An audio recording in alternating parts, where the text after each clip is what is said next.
feel like I'm back in Cumberland with Peter Bouchard here. Peter, how are you? Good governor. We worked on many projects in Cumberland and the Valley Affordable, and to be down here today, and your good work is spreading around the state of Rhode Island, so congratulations. It's great to be here at Langford Estates, which offers 40 units of senior housing here, right here in North Kingstown. And I'm very proud to be here with our senior Senator Jack Reed, and gives me the opportunity again to thank all our congressional delegation for their hard work prior to the pandemic, but also extraordinary work during the pandemic. So for Rhode Island to be an attractive place to live and work and raise a family, we must have availability of quality housing. We can't expect our sons and daughters to stay here in Rhode Island unless they have a place that they can live. That means everything from providing supports to those experiencing homelessness to increasing affordable housing to ensuring we build more housing for our middle class families. And that's what we're here today to announce. Today, it's with pleasure to announce that we're making $166 million available for affordable housing development.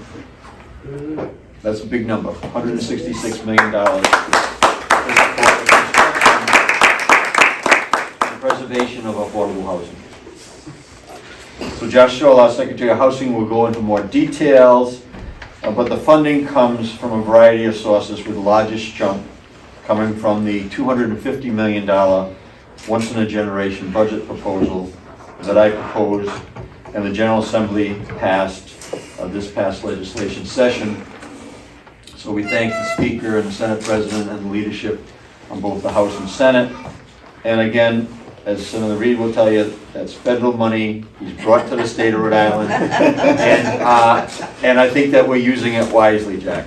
I think that the way that we've appropriated those dollars and then have had the patience to get the General Assembly's approval last year, and now as of July 1, we're in a new budget and we're starting to be very proactive with that effort. So we know that Rhode Island has historically underinvested in housing, and we're experiencing a housing shortage in part because too few units have been built over the last several years.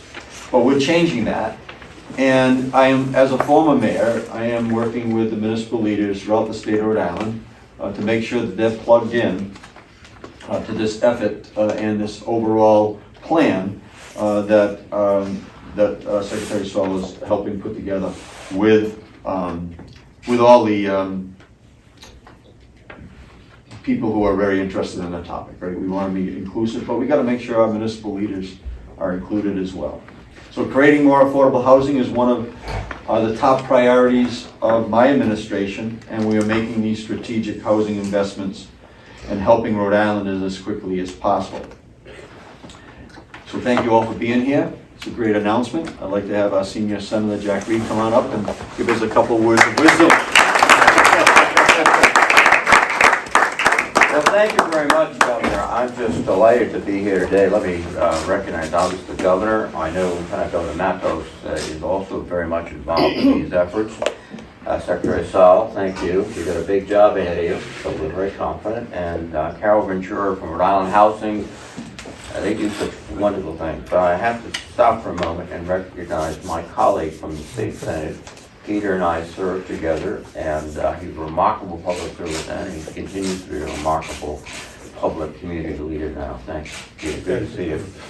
Just last week, Housing Works Rhode Island presented a very sobering assessment of the state of housing in Rhode Island.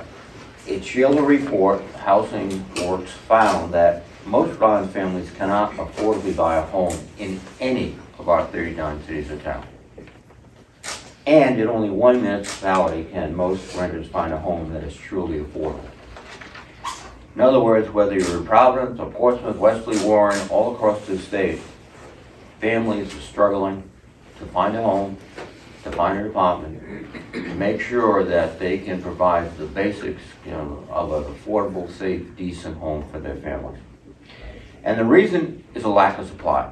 We have not been building enough affordable homes in this state. So this commitment of $166 million is an extraordinary step forward, and it represents a giant leap forward in terms of tackling the affordable housing issue in the state. It's a mixture of funds, but the most important thing is not where the funds came from. It's the decision the governor made with the lieutenant governor to devote as a top priority resources to the affordable housing crisis. Yes. This is a decision that is critical because we have talked about this for years. In fact, I think for several decades there's been a requirement that every community have 10% affordable housing. Well, we're going to get there because of the governor. And this is what we have to recognize today. And the reason, I think, is that, as the governor mentioned, as a mayor, he understands these issues.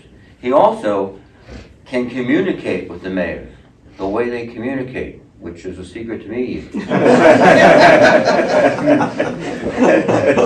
And Lieutenant Governor Matos comes from a community that has challenging housing problems. So we've got the two best people to lead this effort. And here's the reality. I'll say it once again. Working families, sometimes working 2 or 3 jobs, can't find a place to rent. But what is also discouraging is you go to some of the suburban communities that have just blossomed in the last 2 decades. You have firefighters and teachers who grew up in those towns who get on a farm to buy a home in those towns, yet they serve them. So we have to move on, and we are moving on. Now, there's 2 aspects of the federal funding I'm very proud of. One is the $2.1 million from the Housing Trust Fund and $12 million from the Capital Magnet Fund. Because those are 2 legislative initiatives I wrote back in 2008. It's nice to see the money coming home to Rhode Island. And the other thing it does, it incorporates $3 million of low-income housing tax credits. And the other thing, we've been working, Senator Whitehouse and I, my partner, and what a superb partner, with Pat Leahy, the Chairman of the Appropriations Committee, and the Treasury to ensure that these low income housing tax credits can be more easily used in conjunction with the ARPA dollars. So this is a great day. It's a tribute to the leadership of the governor, the lieutenant governor, and it's going to be the responsibility of Josh Saul to get this thing going. And so you can tell us how you're going to build so many houses that the rents are falling and everything else. So Josh Saul, please.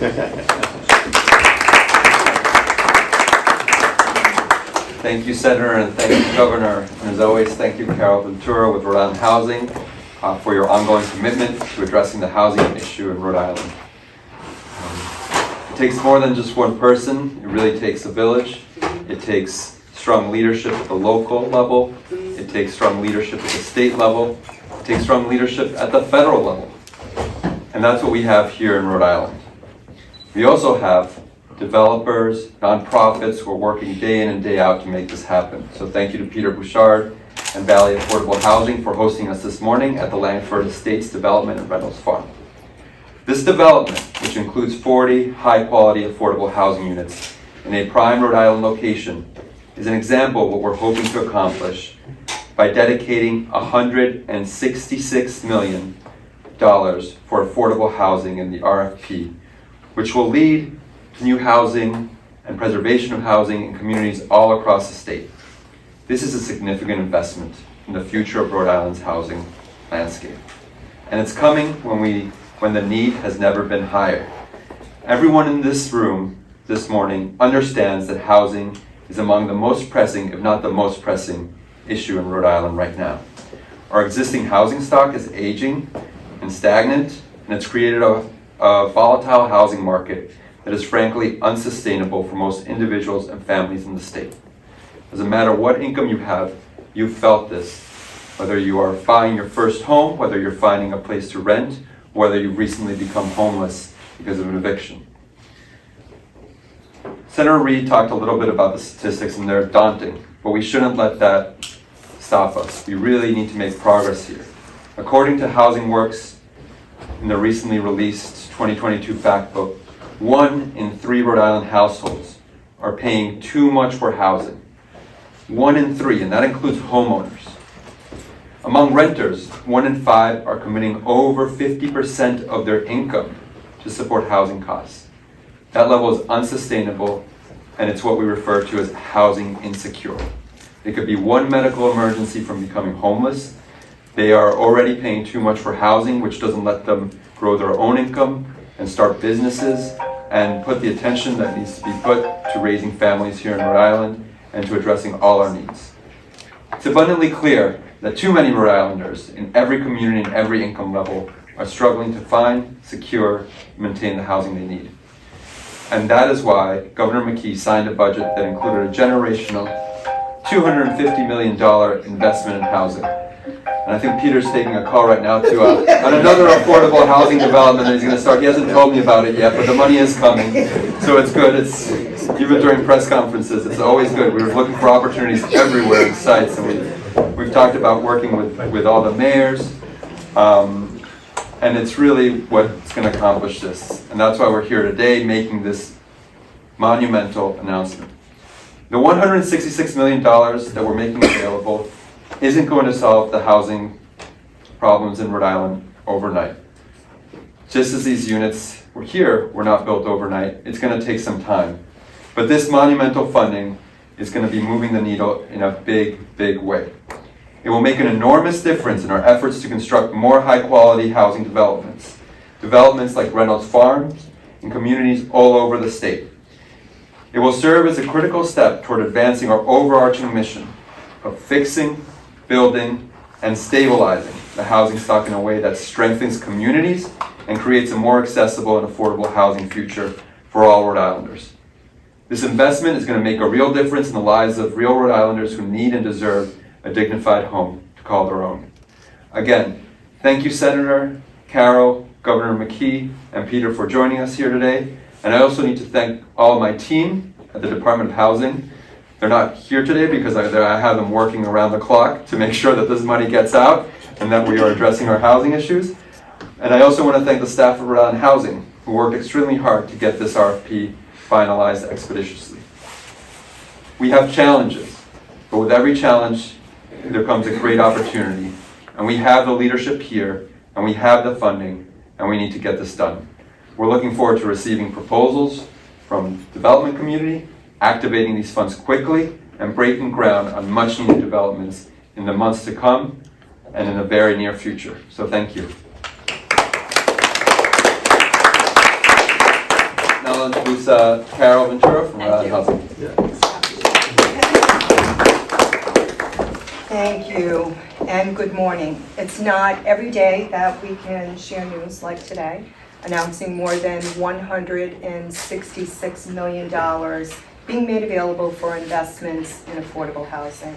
We're here today because so many Rhode Islanders need affordable homes. Thanks to our governor, our lieutenant governor, speaker, and Senate president for their support of this historic investment in housing. And thank you to our senator for ensuring that the people in Rhode Island benefit from the resources being made available on the federal level. Just about every development we finance includes funding that you made certain comes to Rhode Island. And I know that you know we put those resources to good use, Senator. Real estate development is challenging. Developing affordable housing even more challenging. It requires assembling an array of funding sources, many with different requirements, to support not only the development of the real estate, but also the long-term operations of properties. No one can speak to that better than Peter Bouchard with Valley Affordable Housing. I've had the pleasure of working with Peter for probably over 20 years now. Peter, I'm dating us, but yeah. Peter has renovated and built so many affordable apartments in our state, in the governor's town, in Cumberland, and most recently here in North Kingstown. Traditionally, developers of affordable housing apply for individual funding sources, a single application for each source, and often at very different times of the years, which complicates things. It makes it difficult to assemble a financing package. With the release of this consolidated RFP, developers can access one portal, one application, review and select the funding resources that they want to use, and build their financing structures for their development. Streamlining the application process and the review processes means these funds can more quickly be used to help more Rhode Islanders access safe, affordable homes. Together, these investments will help alleviate the affordable housing shortfall we have in our state and the affordability challenges that people in Rhode Island experience. These new investments in affordable housing will make a real difference in addressing the housing needs of our residents. And now, it is my pleasure to invite my friend and colleague, Peter Bouchard.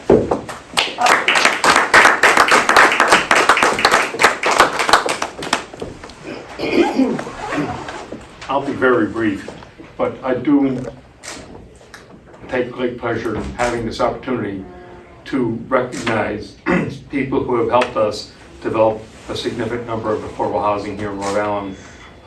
I'd like to thank Senator Reed, who I sat on committees with 30 years ago. He recognized the coming problem of affordable housing and was then putting together committees to investigate the problem and look for solutions.